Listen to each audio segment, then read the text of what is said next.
everyone, welcome back to my channel, Myra Lorraine. Thank you all for stopping in to watch my video. Now today I have quite a bit that I want to share with you, so I'm going to try and make this as quick as I can, but it's a very special video, and so I don't want to get anything wrong, so I'm going to try and take my time, but I need to go through this so that I don't hold you guys too long.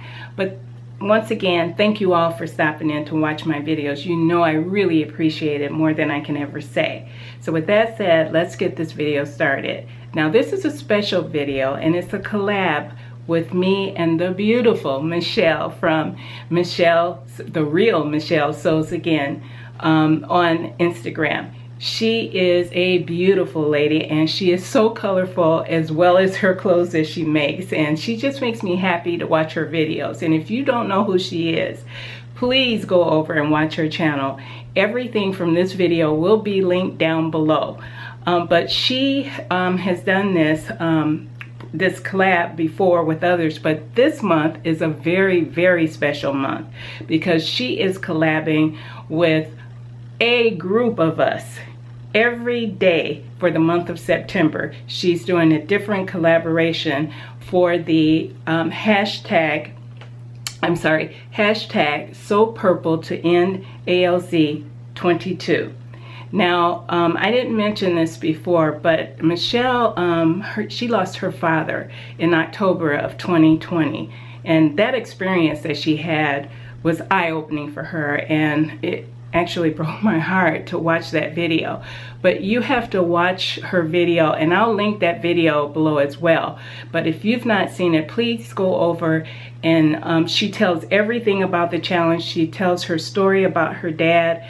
My heart goes out to her because she is not only a trailblazer with this, because she is definitely trying to make a difference to end this disease, and I want to do my part to help her. So I did something last year, and I'm definitely doing something again this year, and I'm collabing with her.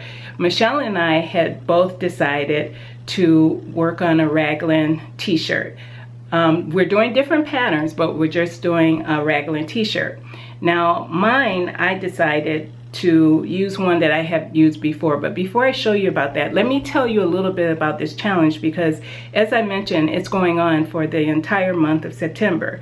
And since today is the 19th, you still have time to join in if you'd like to, and it's a worthwhile cause, so I would say definitely join in. But here's some of the things about the challenge. The first thing is you have to sew something predominantly purple. It could be other colors and it could be prints, but the main focus color has to be purple. It doesn't have to be a garment. It can be an accessory, a craft, a home decor. It can be anything as long as it's purple.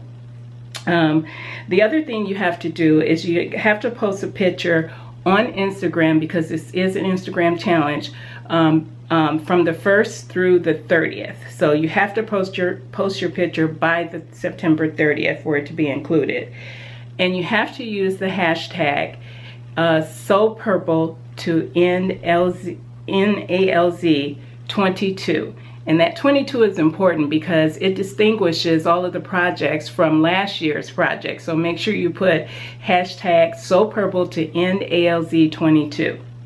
And then don't forget to tag at The Real Michelle Sews Again, so that she can see this. But all of the details on this and all of the people who have joined this challenge, all of that information you can read down in my description box, because I will have everything there listed.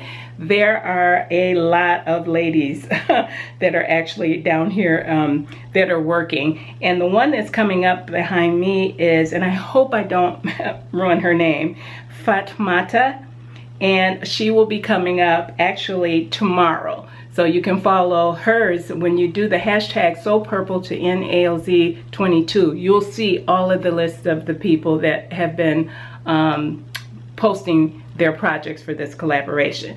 So with that said, now I'm going to get into what I did. Also, there's one other thing that I'm going to be showing you too that I have to talk to you about too, because I'm doing a dual collab in this video. This is the first one, and I'll tell you a little bit more about the second one when it's coming up. So let's talk about that's what you see here. This is my project for with the collab with Michelle. Sorry I can't talk for some reason, but I actually made this, and I'll pop up a quick video, a quick picture of it, but I made this before, and I wasn't really pleased with the fabric choice because it was a rayon jersey, and because this band here is so wide, I didn't have any stretch interfacing for that particular top that you're seeing here. And because this is the flap is so wide, it wanted to constantly lay down in a wrinkle. It wouldn't stand up like you see here. And so for that reason, I decided I wanted to try this one more time with a different fabric. So I went to Nick of Time Fabrics, is where I got this fabric, and I purchased it.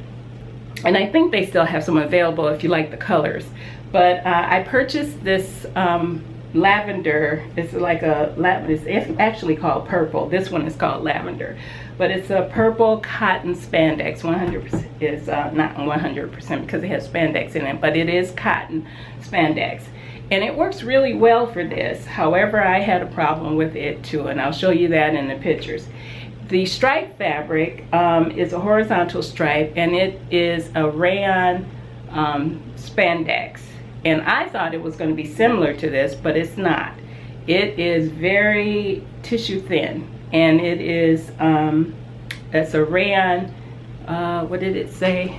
Sorry about that. Yes, rayon spandex stripe jersey knit is what they call it at Nick of Time. It is not even as heavy as my first one that I mentioned to you, which was a rayon jersey. This one is really paper thin. It's almost a little see-through, depending on what undergarments you have on under here. And it while it looks good with this cotton spandex, it doesn't work really well together in the pattern, and I'll tell you why. And the other thing with this collar, I didn't have the problem with it folding down on me, but what I had a problem with is it standing out. It wants to stand out away from me, and I think that's two issues with that. Now the pattern that I use, I didn't mention that, is the Rebecca Page raglan t-shirt, and I do like the pattern. And if I try it again, I might, I'm saying this very loosely because I'm not sure.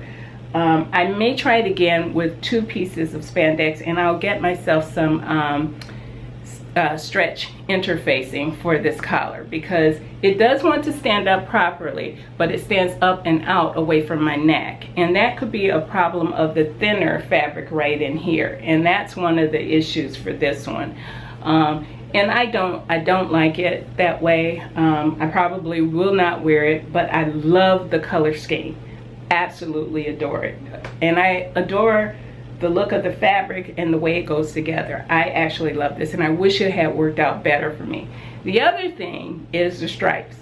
Now, I do have common sense. I know if you wear horizontal stripes, it's gonna make you look a little wider. Well, that was the other thing. When I had my husband snap some pictures of me for this, oh my gosh, who wants to look bigger than they already are? Well, that's what I felt in this striped shirt like this. Maybe I'm just being really critical on myself, but I didn't like the way I looked in the pictures, and I'm gonna share them with you anyway. But for the sewing of this, I did the full review, and I will pop that other video where I did the full review of it. It's an easy pattern, so I won't really talk much about that. It goes together very, very quickly.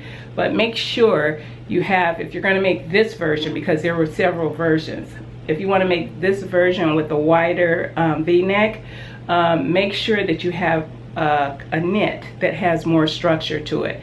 You don't want anything that's real flimsy like a rayon jersey, because that won't hold up well with this unless you use a stretch interfacing on it. It might work better, and I may even try that out too, because I do love the style of this with the wider V-neck. I just have to get it to work for me, and unfortunately this one doesn't work for me. Love the color, and I wish it did, but maybe the color is not good for me because I just didn't like the way it looked on me.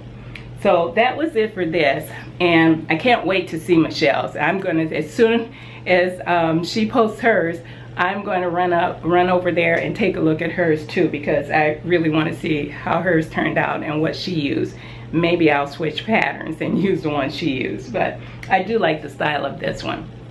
So for my next thing that I wanted to talk to you about, hold on one moment, I just need to... Okay, sorry about that, guys. I should have been prepared.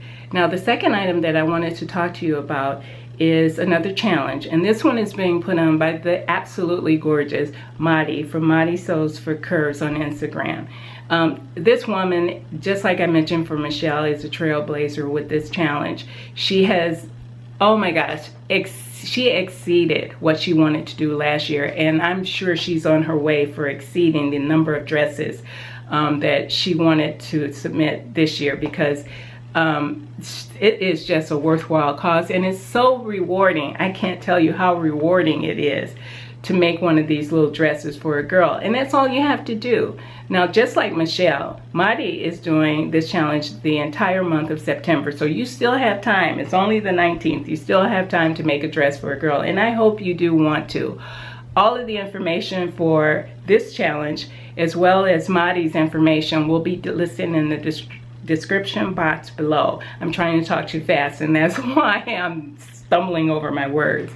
But again, this is a very worthwhile cause. I am so happy to do this again. I did make 2 dresses last year. I popped a picture of those dresses up here.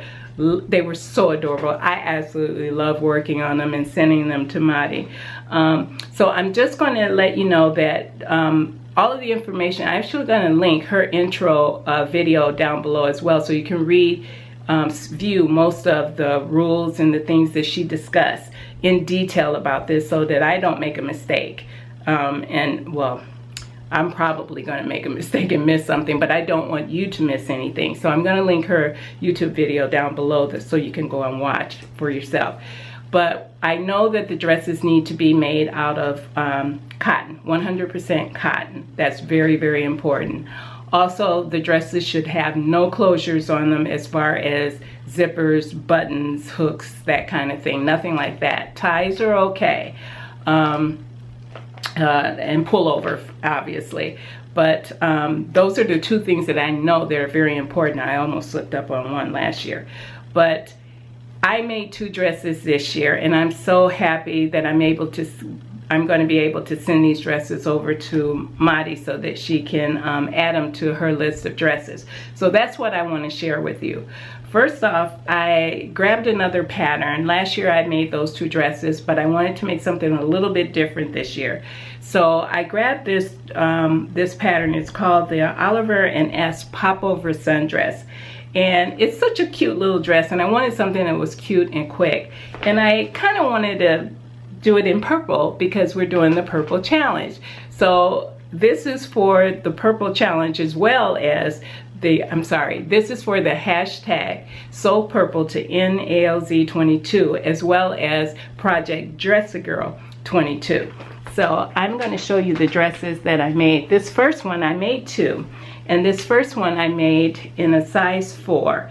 And it is cotton, and I really love the cute little ties. They're just some bias ties here. They're so adorable. And I put a little, I don't know if you can see that, a little trim right on the edge of that. I did the exact same thing on the back. And I had little pockets with a little bias binding around the pockets. And this one is a size 4. This is a size 4 in that pattern.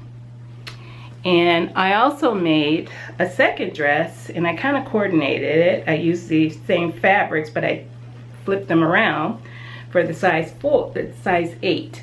And I did the same thing, only I have 2 different trims there. I did the same thing on the back with the little bias ties. And this is a store-bought bias binding that I use. And then I created the same pockets for this, and I put the little edge trim around the pockets, if you can see that. But this is the size 8. This is for a bigger girl. So I thought these 2 would help add some more to Madi's list, and I hope that you guys will also join in both of these challenges if you have a chance. And I am so sorry that I'm talking so fast, but these are really important challenges to me. I don't take them lightly when I want to make something, because I'm a selfish soul, like I know a lot of you guys are out there. But when it comes to something like this, you have to join in. You just have to. It's heartwarming to us, but it helps so many others. So if you do have an opportunity, please join in with us. All of the information that you'll need will be down in the description box. And again, thank you all for stopping in to watch my videos. I really appreciate it. And hopefully I didn't forget anything. If I did, you guys know I will always put it up on the screen right away. But that's it. I'll see you all next Saturday. Don't forget, not next Saturday, this Saturday. But before you leave, don't forget, as usual, give me those thumbs up to show you love me, subscribe to my channel, and don't forget to hit that bell so you won't miss Saturday's video. Thanks for stopping in. Bye now.